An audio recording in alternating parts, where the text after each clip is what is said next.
नमस्कार दोस्तों। आज की इस वीडियो में हम लोग परम शून्य तापक्रम, केल्विन स्केल और केल्विन स्केल के अनुसार चार्ल्स का नियम पढ़ेंगे। तो देखते हैं आज का पहला टॉपिक।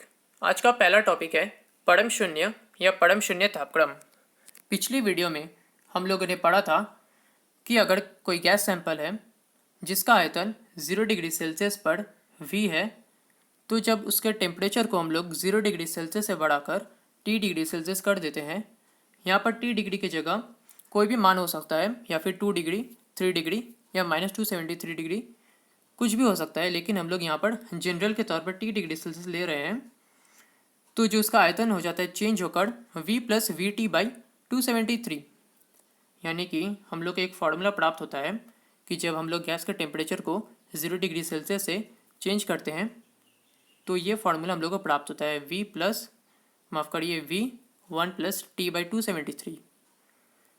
अब हम लोगों ने क्या किया कि गैस के टेम्परेचर को हम लोगों ने कम कर करके -273 डिग्री सेल्सियस तक ला दिया।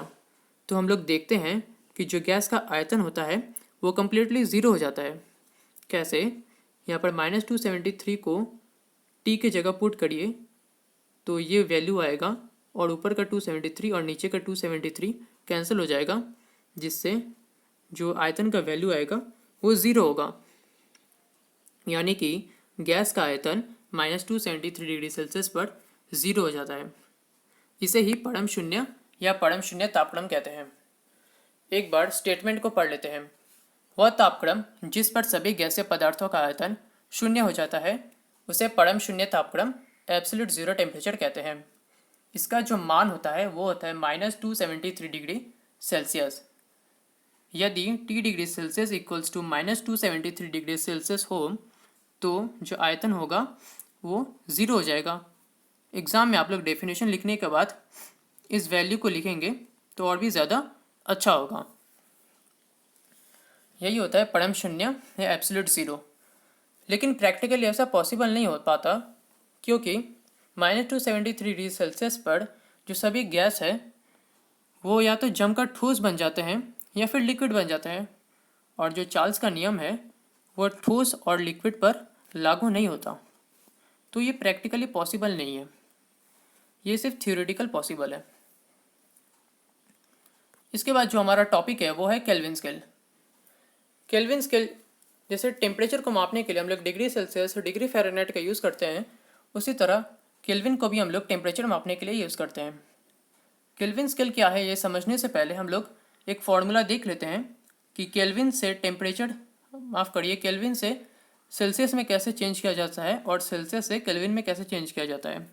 कैपिटल T का मतलब है केल्विन में टेम्परेचर और स्मॉल t का मतलब है डिग्री सेल्सियस में टेम्परेचर। जब यहाँ पर अगर मान लीजिए कोई वैल्यू है जैसे कि -273 डिग्री सेल्सियस है, उसको हम लोगों को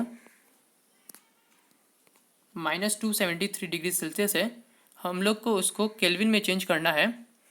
तो यहाँ पर स्मॉल t की जगह -273 पुट करेंगे तो -273 + 273 इक्वल्स टू जो वैल्यू आएगा वो होगा 0 केल्विन। अब हम लोग समझते हैं कि केल्विन स्केल क्या होता है। परम शून्य तापक्रम को आरंभिक मानते हुए बनाया गया तापक्रम मापी पैमाना परम पैमाना या केल्विन स्केल कहलाता है।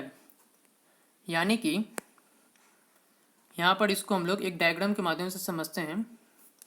यानी कि जो परम शून्य तापक्रम है यानी कि -273 डिग्री सेल्सियस, इसको इनिशियल पॉइंट मानते हुए -273 डिग्री सेल्सियस को जब हम लोग केल्विन में चेंज करेंगे तो उसका वैल्यू होगा 0 के। तो -273 डिग्री सेल्सियस को इनिशियल पॉइंट मानते हुए एक स्केल रेडी किया गया जिसे को हम लोग बोलते हैं केल्विन स्केल। और इस डेफिनेशन में लिखा हुआ है, इसमें प्रत्येक 1 डिग्री सेल्सियस को 1 केल्विन कहा जाता है। कहने का मतलब है कि यहाँ पर एक ये जो इनिशियल पॉइंट है वो -273 है। यहाँ पर 0.5 को आप लोग इग्नोर करेंगे। आप लोग के सिलेबस में -273 डिग्री सेल्सियस ही दिया हुआ है। ये 0.5 आगे के क्लास में लोग जाएंगे तो 0.15 को हम लोग ऐड करते हैं, लेकिन अभी आप लोग इसको ऐड नहीं करेंगे, सिर्फ -273 को ही हम लोग मानकर चलेंगे। यहाँ पर इनिशियल पॉइंट -273 दिया हुआ है, यानी कि इस कोई एक पॉइंट पर इसके बाद जो पॉइंट होगा वो होगा -272। और जब हम लोग -272 को केल्विन में चेंज करेंगे इस फॉर्मूले को यूज़ करके, यहाँ पे स्मॉल टी की जगह -272 लिखेंगे और तो जो वैल्यू आएगा वो होगा 1 केल्विन।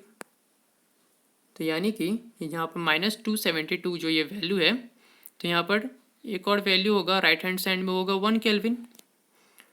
तो जो डिफरेंस है यहाँ पर -272 से -273 का, वो है 1 डिग्री सेल्सियस का डिफरेंस। डिफरेंस का क्या मतलब होता है? माइनस करना। तो जैसे कि -272 माइनस और पहले से जो -273 है, जब इसको हम लोग सॉल्व करेंगे तो डिफरेंस आता है 1 डिग्री सेल्सियस का। उसी तरह 1 केल्विन और 0 केल्विन में जो डिफरेंस है वो है 1 केल्विन का।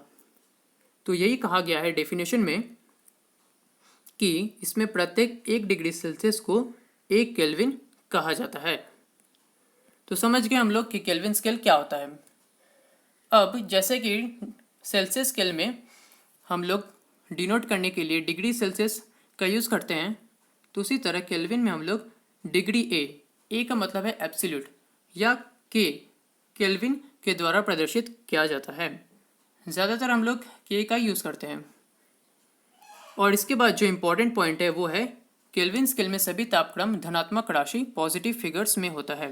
कहने का मतलब है कि जैसे सेल्सियस या फ़ारेनहाइट स्केल में मान 40 डिग्री सेल्सियस, -273 डिग्री सेल्सियस या फिर -2 डिग्री सेल्सियस जो नेगेटिव में वैल्यूज़ होते हैं, लेकिन केल्विन में ऐसा कुछ नहीं होता। केल्विन में जितने भी वैल्यूज़ होते हैं वो सिर्फ पॉजिटिव में होते हैं। तो हम लोगों ने समझ लिया कि केल्विन स्केल क्या होता है और केल्विन से हम लोग सेल्सियस में कैसे चेंज कर सकते हैं और सेल्सियस से केल्विन में कैसे चेंज कर सकते हैं। इस फॉर्मूले को अच्छे से याद रखना होगा, capital T equals to small t plus 273। इसके बाद जो हमारा टॉपिक है वो है केल्विन स्केल तापक्रम के अनुसार चार्ल्स का नियम।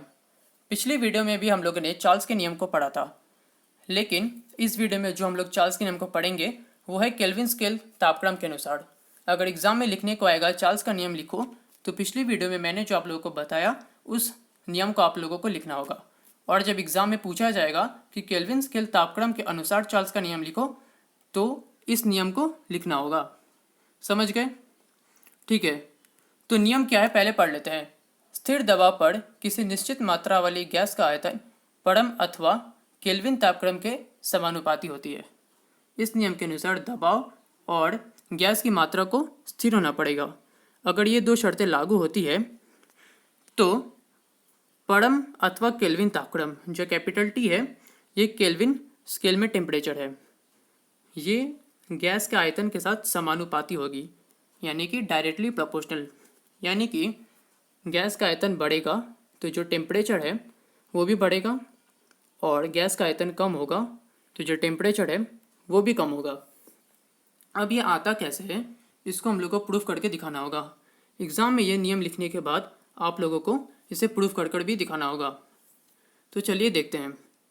हम लोग मान लेते हैं कि ये गैस सैंपल है जिसका स्थिर दबाव पर 0 डिग्री सेल्सियस पर तापक्रम, जब उसका तापक्रम 0 डिग्री सेल्सियस रहता है तो उसका जो आयतन होता है वो V0 cc होता है। cc का मतलब है सेंटीमीटर क्यूब।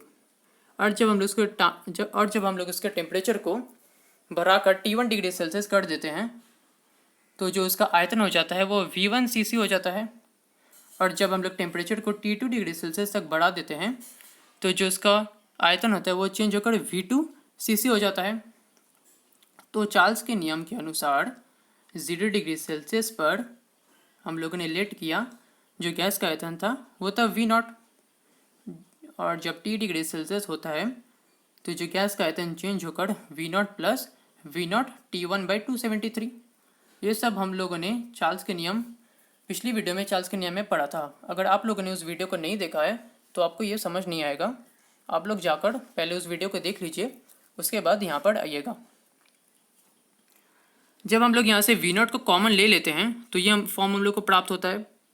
और जब T2 डिग्री सेल्सियस होता है टेम्परेचर, तो गैस का आयतन यहाँ पर चेंज होकर V0 प्लस V0 T2/273 हो जाता है। फिर यहाँ से V0 को कॉमन लेकर ये फॉर्म हम लोग को प्राप्त होता है। एग्ज़ाम में आप लोगों को ये नहीं लिखना है, मैंने आप लोगों को ये समझाने के लिए लिखा है कि हम लोगों ने जो जो यहाँ पर लेट किया है वो उसका टेम्परेचर के बढ़ने के साथ आयतन में क्या चेंज होता है। एग्ज़ाम में आप लोगों को चार्ल्स के नियम के अनुसार लिखने के बाद आप लोगों को यहाँ से लिखना है। जब हम लोगों ने टेम्परेचर को T1 डिग्री सेल्सियस किया तो जो गैस का आयतन वो चेंज होकर ये V1 हो गया। जो V1 का जो मान आया वो है V0 1 प्लस T/273, जो यहाँ पर लिखा हुआ है V0 1 प्लस T1/273, इसी को मैंने यहाँ पर लिखा है V0 1 प्लस T/273। अब यहाँ पर एलसीएम लेने के बाद ये इक्वेशन हम लोग को मिलता है। और जब टेम्परेचर T2 डिग्री सेल्सियस होता है तो जो गैस का आयतन होता है वो जो V2 का मान होता है वो ये आता है। फिर भी और यहाँ पर फिर से हम लोगों ने एलसीएम लिया तो ये इक्वेशन हम लोग को मिलता है। फिर हम लोग इस दोनों इक्वेशन को डिवाइड कर देंगे, तो यहाँ से ऊपर से 273 और यहाँ पर नीचे से 273 कैंसिल हो जाएगा। इसके बाद जो इक्वेशन हम लोगों को मिलता है वो होता है 273 प्लस T1 और 273 प्लस T2। अब यदि T1 डिग्री सेल्सियस तथा T2 डिग्री सेल्सियस तापक्रम के मान केल्विन स्केल में क्रमशः कैपिटल T1 तथा कैपिटल T2 हो, तो अभी हम लोगों ने केल्विन से सेल्सियस में चेंज करने का फॉर्मूला जो पढ़ा वो था capital T equals to small t plus 273। तो उसी तरह अगर 273 प्लस T1 हो तो इसको हम लोग कैपिटल T1 लिख सकते हैं, और 273 प्लस T2 हो तो इसको हम लोग कैपिटल T2 लिख सकते हैं। यहाँ पर जो स्मॉल t है इसका मान सेल्सियस में दिया गया है और जो कैपिटल T है इसका मान केल्विन में दिया गया है। तो इसको हम लोग चेंज कर लेने के बाद यहाँ पर ये 273 प्लस स्मॉल t1 को कैपिटल T1 से रिप्लेस कर देते हैं और 273 प्लस स्मॉल t2 को कैपिटल T2 से रिप्लेस कर देते हैं। तो जो इक्वेशन हम लोगों को मिलता है वो होता है V1/V2 equals to capital T1 by capital T2। फिर यहाँ से क्रॉस मल्टीप्लाई करने के बाद हम लोग को मिलता है V1 by capital T1 equals to V2 by capital T2। इसके बाद अर्थात दबाव स्थिर रहने पर V/T इक्वल्स टू K, जहाँ पर K एक स्थिरांक है, कांस्टेंट है। अब जब इसे क्रॉस मल्टीप्लाई कर देते हैं तो V इक्वल्स टू KT हो जाता है, और एक कांस्टेंट के टर्म को जब हम लोग हटाएंगे एक प्रोपोर्शनल का साइन आएगा। तो इसी तरह हम लोग ने प्रूफ कर दिया कि गैस का आयतन परम तापक्रम के समानुपाती या डायरेक्टली प्रोपोर्शनल होता है। एग्ज़ाम में नियम लिखने के बाद आप लोग अच्छे से इसे लिखेंगे। इसको आप लोगों को कॉपी में लिख कर प्रैक्टिस करना होगा। अगर इसको आप लोग अच्छी तरह समझ जाएंगे तो ये कोई ज़्यादा हार्ड नहीं है। तो इसी के साथ आज का वीडियो समाप्त करते हैं। अगर आप लोगों को कोई भी डाउट हो तो कमेंट सेक्शन में पूछ लीजिए, और अगर आज का वीडियो अच्छा लगा तो चैनल को सब्सक्राइब कर दीजिए और वीडियो को लाइक कर दीजिए, और अच्छा नहीं लगा तो डिसलाइक ही कर दीजिए, पैसे नहीं लगते।